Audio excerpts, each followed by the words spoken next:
Times now नव भारत देख रहे हैं आप। इंडिया का सुपर हिट बुलेटिन में आपका स्वागत है। आपके साथ मैं हूं साक्षी मिश्रा। गुड मॉर्निंग, मैं हूं आपके साथ श्वेता श्रीवास्तव। तो देश दुनिया की हर बड़ी खबर लेकर एक बार फिर से हम हाजिर हैं। तो आपको दिखाएंगे देश की आज की हर बड़ी खबर। इसके अलावा आपको बताएंगे आतंकिस्तान में क्या कुछ आज नया अपडेट वहां से सामने आया है।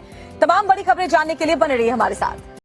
कल केंद्रीय गृह मंत्री अमित शाह गुजरात की धरती पर मौजूद रहे। इस दौरान उन्होंने कहा कि आजादी के बाद में ऐसा पहली बार हुआ है जब पाकिस्तान में एक बार फिर से हिंदुस्तानी फौज 100 किलोमीटर तक अंदर घुसी और आतंकवाद का खात्मा किया। और उसके अलावा उन्होंने ये भी कहा कि जिस तरह का शौर्य हमारे सेना के जवानों ने दिखाया, उस पर पूरे देश को नाज करना चाहिए। आजादी के बाद भारत की सेना ने 100 किलोमीटर अंदर जाकर पाकिस्तानी कैंप्स, आतंकवादियों के कैंप्स को ध्वस्त करने का काम किया। केंद्रीय गृह मंत्री अमित शाह ने गुजरात की धरती से सेना के शौर्य को सलाम किया। गृह मंत्री ने कहा कि भारत पर उनके ठिकाने थे। आजादी के बाद भारत की सेना ने 100 किलोमीटर अंदर जाकर पाकिस्तानी कैंप्स, आतंकवादियों के कैंप्स को ध्वस्त करने का काम किया। और जो डराते थे कि हमारे पास एटम बम है, उनको लगता था उनकी धमकियों से डर जाएंगे, परंतु ऐसा नहीं हुआ। हमारे वायुसेना, थल सेना, जल सेना, तीनों सेनाओं ने ईंट का जवाब पत्थर से देने का काम किया। उरी हमले का जवाब सर्जिकल स्ट्राइक से दिया, पुलवामा हमले का जवाब एयर स्ट्राइक से दिया और पहलगाम हमले का जवाब पाकिस्तान को ऑपरेशन सिंदूर के तहत दिया गया है। संघ प्रमुख मोहन भागवत ने भी कल कई बड़ी बातें कही। उन्होंने सीधे सीधे कहा कि अगर आप प्रेम की भाषा किसी को समझाना चाहते हैं तो तभी संभव है जब आपके पास शक्ति भी हो। इसलिए विश्व के कल्याण पाकिस्तान से टेंशन के बीच संघ प्रमुख मोहन भागवत का बड़ा बयान आया है। उन्होंने कहा कि शक्ति होती है तभी दुनिया प्रेम की भाषा सुनती है। उन्होंने कहा कि भारत की नीति रही है वसुधैव कुटुंबकम की। भारत हमेशा से दुनिया में शांति और सौहार्द कायम करने की कोशिश करता है। भारत किसी से दुश्मनी नहीं रखता, लेकिन अगर शत्रु दुस्साहस करे तो हिंदुस्तान को पूरी तरह उसका कायदे से जवाब देना आता है। भारत किसी की शत्रुता नहीं करता, लेकिन उसकी शत्रुता करने वाले अगर दुस्साहस करेंगे तो उनको पूरा सबक सिखाने की ताकत भी भारत रखेगा और रखनी चाहिए।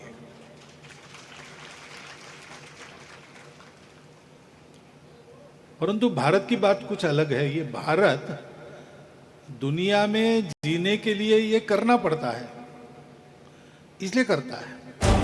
संघ प्रमुख ने जोर देते हुए कहा कि जब तक आपके पास शक्ति नहीं होगी तब तक विश्व प्रेम और मंगल की भाषा नहीं समझता। लिहाजा विश्व कल्याण के लिए शक्ति का होना आवश्यक है और इस शक्ति को हिंदुस्तान ने दुनिया को दिखाया है और समय समय पर दिखाता रहा है। तभी हिंदुस्तान पर कितने आक्रांताओं ने आक्रमण किए, लेकिन कुछ बात ऐसी है जो हस्ती मिटती नहीं हमारी। यूनान, मिस्र, रोमा सब मिट गए जहां से। कुछ बात है कि हस्ती मिटती नहीं हमारी। इसके साथ ही उन्होंने कहा कि विश्व को धर्म देना हिंदुस्तान का कर्तव्य है। उन्होंने कहा कि हिंदुस्तान में सब एक हैं, सब अपने हैं और जब भी कोई दुश्मन दुस्साहस करता है तो हम सारे, चाहे वो किसी भी धर्म, पंथ, मजहब के मानने वाले लोग हों, सब एक हो जाते हैं। सब एक है, इसलिए सब अपने अपने अपने ही है, कोई पराया नहीं है। सब में हम है, हम में सब है, और इसलिए एक दूसरे की सेवा करते हुए जियो। जयपुर में संप्रदाय के एक कार्यक्रम में संघ प्रमुख मोहन भागवत ने देश की नीति, आतंकवाद पर भारत के रुख और ऑपरेशन सिंदूर जैसे कई मुद्दों पर अपने विचार व्यक्त किए। शिवपुरी में केंद्रीय मंत्री ज्योतिरादित्य सिंधिया ने जमकर पाकिस्तान के ऊपर अटैक किया। उन्होंने कहा कि अगर हमें छेड़ोगे तो हम छोड़ेंगे नहीं, घुसकर अंदर मारेंगे। उन्होंने ये भी कहा इस यात्रा के दौरान कि जिन दानवों ने, जिन राक्षसों ने हमारी माताओं बहनों के सिंदूर को मिटाने की कोशिश की, वो फिर चाहे कहीं भी छिपे हों, उनका सर्वनाश निश्चित है। गोली का जवाब गोले से देना होगा।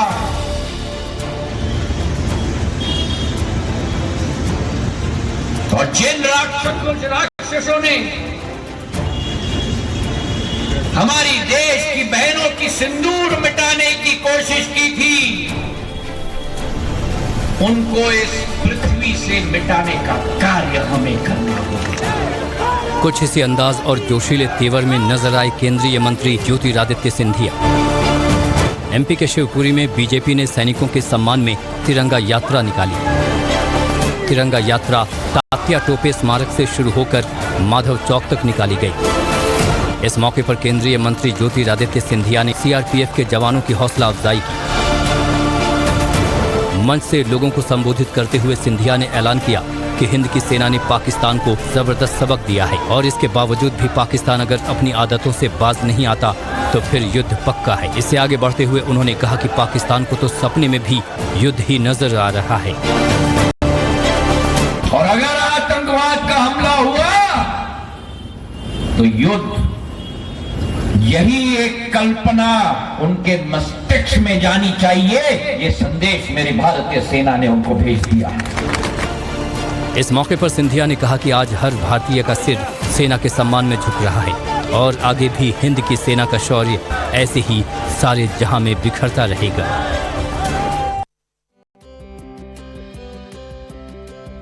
ऑपरेशन सिंदूर के बाद पाकिस्तान लगातार इस कोशिश में है कि अपने प्रोपेगेंडा को फैलाए, भारत के खिलाफ अपने एजेंडे को पूरी दुनिया में बताए। लेकिन हिंदुस्तान ने इसके खिलाफ एक बड़ा कदम उठाया है। पूरी दुनिया के सामने पाकिस्तान को एक बार फिर से बेनकाब किया जाएगा। पाकिस्तान की इंटरनेशनल बेइज्जती अब होने वाली है क्योंकि एक सर्वदलीय डेलीगेशन भारत के द्वारा बनाया गया। इस डेलीगेशन में तमाम जो पॉलिटिकल पार्टीज हैं उनके लोगों को नेतृत्व के लिए रखा गया है, मंत्रियों को, नेताओं को, ताकि वो इंटरनेशनली पाकिस्तान की बेइज्जती कर सकें। मंत्रालय ने इस डेलीगेशन को लीड करने वाले सांसदों के नाम जारी कर दिए हैं, जिसमें बताया गया है कि कौन कौन से सांसद इस डेलीगेशन को लीड करेंगे और विदेश में भारत का रुख बताएंगे। कांग्रेस से शशि थरूर, बीजेपी से रविशंकर प्रसाद, एनसीपी से सुप्रिया सुले, शिवसेना से श्रीकांत शिंदे, बीजेपी से विजयंत जयपांडा, डीएमके से के कनिमोझी और जेडीयू से संजय झा सांसद शामिल हैं। अनुग्रहित हूँ माननीय प्रधानमंत्री जी का कि जो सांसदों का डेलीगेशन जा रहा है उसमें एक डेलीगेशन को लीड करने के लिए उन्होंने मुझे चुना है। जहाँ तक सुबह मुझे जानकारी मिली है कि मेरी अगुवाई में जो डेलीगेशन जाएगा वो सऊदी अरेबिया, बहराइन, कुवैत और अल्जीरिया जाएगा। तो जा कर के मैं ब्रीफिंग हम लोग लेंगे और फिर भारत का प्रभावी पक्ष और अपने प्रधानमंत्री जी की सोच और भारत की एकता इस पूरे मामले में, और एक हमारे प्रधानमंत्री की बहुत विशेष सोच है जो बताना ज़रूरी है कि जो 7 डेलीगेशन चुने गए हैं उसमें कई डेलीगेशन के नेता विपक्ष के लोग हैं। ये बहुत बड़ी सोच है। हाँ, तो एक बहुत ही संवेदनशील इलाके में मुझे भेजा जा रहा है। मैं जाऊंगा, देश यात्रा करेंगे। देखिए ये ठीक है, ये पहले भी हमारा रहा है। हम लोग जब विदेश में जाते हैं तो और खासकर महत्वपूर्ण मुद्दों पे हमेशा सर्वदलीय ग्रुप जाता है। वो जाएगा वहाँ बात करेगा। और इतना भी मैं बता दूं कि कई बार मैं भी मल्टी पार्टी ग्रुप्स में गया हूँ। खैर किसी क्राइसिस में तो नहीं गया हूँ, लेकिन वैसे गया हूँ। और जब भी मैं गया हूँ वहाँ हम लोगों ने जो हमें भारत सरकार ब्रीफ करती है, जो हमें बताती है, वही बात हम लोग करते हैं। दुनिया को बताना है कि पाकिस्तान कैसे आतंकवाद को समर्थन दे रहा है। ये सारे आतंकी संगठन जो पाकिस्तान में चल रहे थे, जो अभी भी कुछ हैं, हमने तो अभी भारत की सेना ने 9 ही नष्ट किए हैं, लेकिन इसके अलावे भी लादेन कहाँ से पकड़ा गया ये दुनिया को पता नहीं है क्या। और लादेन जहाँ से पकड़ा गया उसके ठीक बगल में एयरबेस था। तो ये सारी जानकारियाँ अब सारे संसार को पता होना चाहिए, ताकि हम जो जानकारी यूनाइटेड नेशंस को दे रहे हैं, संयुक्त राष्ट्र संघ को दे रहे हैं, वैसी जानकारी हर देश के पास हो और पाकिस्तान या पाकिस्तान को समर्थन देने वाले देश, उन सभी के ऊपर एक अंतर्राष्ट्रीय लोगों का पहले तो जानकारी मिले, प्रूफ मिले, उसके बाद उन पर कार्रवाई की जा सके। पहलगाम आतंकी घटना और ऑपरेशन सिंदूर की जानकारी दुनिया को देंगे। ये सांसद दुनिया के सामने सच रखेंगे और बताएंगे कि भारत क्या कर रहा है। और पाकिस्तान के तनाव से अगर कोई अच्छी चीज हुई है तो वो ये है कि पूरे विश्व में एक तो हिंदुस्तान की ताकत के बारे में सबको पता चल गया है और दूसरा ये कि हिंदुस्तान को अब पता चल गया है कि उसके दुश्मन कौन है जो कि अब पूरे विश्व में अपनी फजीहत करवा रहे हैं। और इसीलिए हिंदुस्तान लगातार उसके खिलाफ एक्शन भी चला रहा है। और सबसे बड़ी बात है कि हिंदुस्तान के आम लोग भी तुर्की और अजरबैजान के खिलाफ अब बायकॉट अभियान चला रहे हैं। ऑपरेशन सिंदूर के बाद देश भर में तुर्की के खिलाफ बॉयकॉट अभियान चल रहा है। तुर्की की यूनिवर्सिटी से नाता तोड़ लिया है। शारदा यूनिवर्सिटी ने तुर्की की 2 यूनिवर्सिटी से एजुकेशनल रिलेशन तोड़ दिए हैं। भारत में शारदा यूनिवर्सिटी से हर साल तुर्की से छात्र पढ़ने आते थे। इसका नाम इस्तांबुल एदिन यूनिवर्सिटी और हसन कालयोंको यूनिवर्सिटी था। शारदा यूनिवर्सिटी ने इन दोनों से अपना बॉन्ड तोड़ दिया है। अभी भी राष्ट्र प्रथम हमारे लिए है। हमने तुर्की के 2 विश्वविद्यालय के साथ हमारा संबंध था, जो एमओयू था, वो इमीडिएट इफेक्ट से आज हमने उसको निरस्त कर दिया है, उनको सूचित भी कर दिया गया। इससे पहले जामिया जेएनयू और एलपीयू ने भी तुर्की का बॉयकॉट किया था। जुलाई से नया सेशन शुरू होने वाला है, लेकिन अब शारदा के साथ तुर्की की यूनिवर्सिटी की एजुकेशनल पार्टनरशिप नहीं होगी। तो जेएनयू और अन्य संस्थानों के बाद अब देखिए आईआईटी रुड़की ने भी तुर्की के साथ अपने तमाम शैक्षणिक संबंध खत्म कर दिए हैं। चंडीगढ़ यूनिवर्सिटी ने भी कुछ ऐसा ही निर्णय लिया अजरबैजान और साथ में तुर्की के साथ में अपने शैक्षणिक संबंधों को खत्म करके एक तरीके से विरोध जताया गया उन देशों के खिलाफ में जो कि भारत के खिलाफ में खड़े थे, पाकिस्तान के साथ में खड़े थे। तो ऑपरेशन सिंदूर के बाद ये वो देश है जिन्होंने पाकिस्तान का साथ देने की बात कही थी और इसीलिए हिंदुस्तान अब अपनी ताकत से इन देशों को वाकिफ करा रहा है। जामिया जेएनयू और एलपीयू के बाद अब शारदा यूनिवर्सिटी ने भी तुर्की की यूनिवर्सिटी से नाता तोड़ लिया। इस फहरिस्त में आईआईटी रुड़की और चंडीगढ़ यूनिवर्सिटी ने भी ये बड़े फैसले लिए हैं।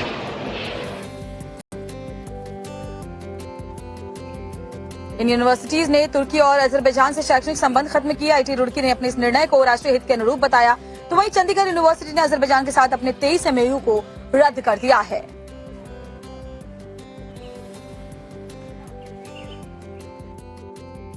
साथ दो, सब हरी हरी बोलेंगे। हिंदुओं जाग जाओ, सनातनियों आज कथा में वचन लेकर जाओ। मर जाएंगे पर अपने धर्म के अलावा किसी जगह नहीं झुकेंगे, नहीं झुकेंगे, नहीं झुकेंगे। सनातन की धर्म ध्वजा, एकता की संकल्प सिद्धि और हिंदू राष्ट्र की हुंकार भरते हुए बागेश्वर धाम के पीठाधीश्वर पंडित धीरेन्द्र शास्त्री एक बार फिर पद यात्रा पर निकलने वाले हैं। जब तक भारत हिंदू राष्ट्र घोषित नहीं होगा तब तक हम आंदोलन नहीं करेंगे, लोगों को आंदोलित करेंगे। आंदोलन अस्थिर है, आंदोलित स्थिर है। हरियाणा के पानीपत से बाबा बागेश्वर ने शनिवार को अपनी इस पद यात्रा का ऐलान किया। बाबा बागेश्वर की पद यात्रा का मकसद है सनातनियों को एकजुट किया जा सके। बाबा बागेश्वर की पद यात्रा 131 किलोमीटर की होगी। ये पद यात्रा दिल्ली से शुरू होकर हरियाणा होते हुए मथुरा पहुंचेगी। पद यात्रा 7 नवंबर से शुरू होगी और 10 दिन चलेगी। इस पद यात्रा के दौरान 5 करोड़ की आबादी वाले क्षेत्र में लगभग 400 ग्राम पंचायतों को कवर किया जाएगा। मतलब हिंदू राष्ट्र की मांग को लेकर बाबा बागेश्वर शहर शहर हिंदुओं में अलख जगाएंगे और सनातनियों को एकजुट करने के लिए मथुरा तक चलेंगे। पदयात्रा का हमारा और कोई उद्देश्य नहीं है, भारत हिंदू राष्ट्र हो। दूसरा कारण, पदयात्रा हम करते क्यों? बड़े बड़े अमीर को हमसे मिल लेते हैं, वीआईपी पुलिस वालों का प्रोटोकॉल लगा के मिल लेते हैं, लेकिन दीनहीन बेचारे गांवों के लोग मिल नहीं पाते। किराया न होने के कारण बागेश्वर धाम जा नहीं पाते। अब हमने ही प्रण लिया है, जो हमसे मिल नहीं पाते, हमारे पास आ नहीं पाते, हम पैदल चल करके गांव गांव घर घर जाएंगे और उनको गले लगाएंगे। बाबा बागेश्वर हमेशा मुखर होकर हिंदू राष्ट्र की बात करते हैं, हिंदुओं में चेतना जगाने की बात करते हैं। पहलगाम में हुए हिंदुओं के कत्लेआम पर भी बाबा बागेश्वर ने कहा था कि अगर हिंदुस्तान में हिंदू होना घातक हो जाए तो ये डराने वाली बात है। अब एक बार फिर बाबा बागेश्वर ने पहलगाम हमले को लेकर बयान दिया। क्या कुछ कहा पंडित धीरेन्द्र शास्त्री ने, सुनिए। हम दो हिंदू हैं, गोली खा लेते हैं पर कलमा नहीं पढ़ते।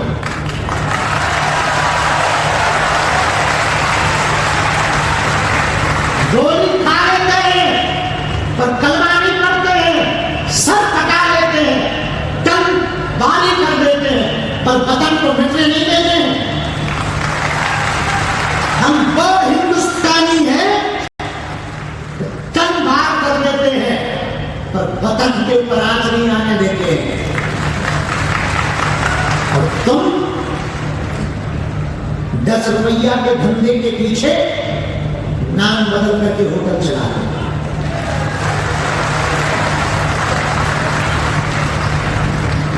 तुम्हें बुला लगे तो ठटनी बना, ये भी सुन लो कान खोल के, हम सुधरने वाले नहीं। जैसे हैं ऐसे ही रहेंगे जब तक हिंदू राष्ट्र भारत बन नहीं जाएगा, चैन से नहीं बैठेंगे। तो सुना आपने, बाबा बागेश्वर ने बता दिया है कि वो सुधरने वाले नहीं हैं और जब तक हिंदू राष्ट्र का प्रण पूरा नहीं होता वो अपना आंदोलन जारी रखेंगे। बाबा बागेश्वर हिंदू राष्ट्र की मांग को लेकर पहले सिर्फ बयान दिया करते थे, लेकिन अब उनका जोर पद यात्रा पर है। इसके पीछे की क्या वजहें हैं वो भी आपको बताते हैं। हिंदुओं के खिलाफ नफरती गैंग की साजिशें, कट्टरपंथी जमात की भड़काऊ बयानबाजी, हिंदुस्तान के खिलाफ गज़वाए हिंद का मंसूबा, धर्म छिपाकर हिंदू बेटियों के साथ धोखेबाजी, गरीब और आदिवासियों की जमीनों पर कब्जा, देश में लगातार कम होती हिंदुओं की आबादी, आज़ादी के बाद तेजी से बढ़ी मुस्लिम जनसंख्या, देश के कई राज्यों में घुसपैठियों का जमावड़ा, देश की राजनीति में घुसपैठियों का गलत इस्तेमाल, ये तमाम वो वजहें हैं जिन्हें लेकर बाबा बागेश्वर हिंदुओं को जगाने और उन्हें एकजुट करने की बात करते हैं। खरी खरी बात करने वाले बाबा बागेश्वर हिंदू राष्ट्र की मांग पर अडिग हैं। अपने तीखे बयानों के लिए बाबा बागेश्वर भले ही विरोधियों के निशाने पर आ जाते हों, लेकिन बाबा की हिंदू राष्ट्र की धुन में जरा भी कमी नहीं आई है। मौसम बहुत सुहाना लग रहा होगा, खिली खिली धूप भी है, लेकिन बीते दिन बारिश हुई दिल्ली एनसीआर में। बारिश की वजह से जहां एक तरफ लोगों को गर्मी से राहत जरूर मिली, लेकिन कई लोगों के लिए बारिश इस बार मुसीबत बन गई। और ऐसे कई जगहों से तस्वीरें सामने आई जहां पेड़ उखड़े, होर्डिंग्स टूट गए, लोगों के घरों को भी नुकसान पहुंचा। देखिए रिपोर्ट। दिल्ली एनसीआर में मौसम का मिजाज अचानक बदल गया। तेज आंधी के साथ बदरा भी बरसा। तेज आंधी के बीच बूंदाबांदी से लोगों को गर्मी से राहत तो जरूर मिली, लेकिन दिल्ली के पहाड़गंज इलाके में हादसा हो गया। नबी करीम इलाके में एक निर्माणाधीन इमारत की दीवार ढह गई। जानकारी के मुताबिक बेसमेंट में काम चल रहा था और बिल्डिंग गिर गई। हादसे के बाद 5 लोगों को बाहर निकाला गया, जिनमें से 3 लोगों की मौत हो चुकी है। 9 लोग जख्मी हैं, जिनका नजदीकी अस्पताल में इलाज चल रहा है। उधर पूर्वी दिल्ली के अशोकनगर में रैपिड रेल मेट्रो स्टेशन की शेड तेज हवा के चलते टूटकर नीचे गिर गई। कुछ ही मिनटों की आंधी बारिश में कई पेड़ और खंभे जगह जगह गिर गए, जिससे ट्रैफिक पर ब्रेक लगा रहा।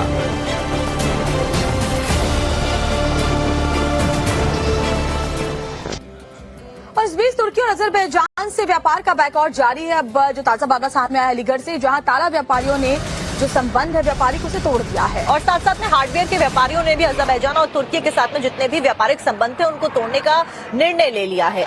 तो एक के बाद एक देखिए, तमाम कारोबारी संगठन हो, शैक्षणिक संस्थान हो, ये फैसले लिए जा रहे हैं देश हित में, क्योंकि जिसने भी दुश्मन का साथ दिया वो हमारा भी दुश्मन है। मकसद साफ है। एक रिपोर्ट देखिए। पाकिस्तान का समर्थन करना तुर्की और अजरबैजान के लिए अब भारी पड़ने लगा है।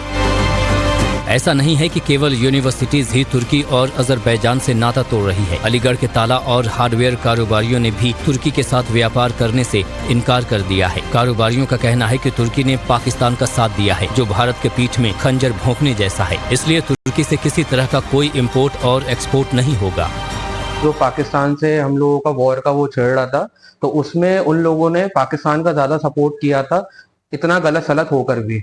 तो इसलिए हम लोग तुर्की का ज्यादा बहिष्कार कर रहे हैं और मैं आगे चाहता भी हूँ कि तुर्की से हमारा जो इम्पोर्ट और एक्सपोर्ट भी है वो सब भी क्लोज कर दिया जाए। इधर ग्वालियर के फल विक्रेताओं ने भी तुर्की और अजरबैजान से किसी भी तरह के व्यापारिक संबंध से इनकार किया है। व्यापारियों का कहना है कि जिस तरह से ये दोनों देशों ने पाकिस्तान का खुलकर समर्थन किया था, ऐसे में अब ग्वालियर के फल इन कंट्रीज में नहीं भेजे जाएंगे। जो भी देश हमारे दुश्मन देश का साथ देगा, उसको भारत के किसी भी व्यापारी को उनसे किसी भी तरह का व्यापारिक आदान प्रदान नहीं करना चाहिए। उनकी सेवाओं का कोई लाभ लेना नहीं चाहिए और पर्यटन की दृष्टि से भी उनके देशों में नहीं जाना चाहिए। हम लोगों ने कहा है कि अगर सैनिक हमारे सीमा पर लड़ रहे हैं, देश के अंदर व्यापारी और उद्योगपति एक होंगे। अजरबैजान और तुर्की से व्यापार बंद किया गया है। भारत पाकिस्तान के दौरान हुए तनाव के बीच जिस तरह से तुर्की और अजरबैजान खुलकर पाकिस्तान के समर्थन में खड़े नजर आए, उसी के बाद से हिंदुस्तान में इन दोनों देशों के खिलाफ बॉयकॉट शुरू हो गया है, जिसका सीधा असर दोनों देशों के व्यापार पर पड़ रहा है। यूपी के पीलीभीत से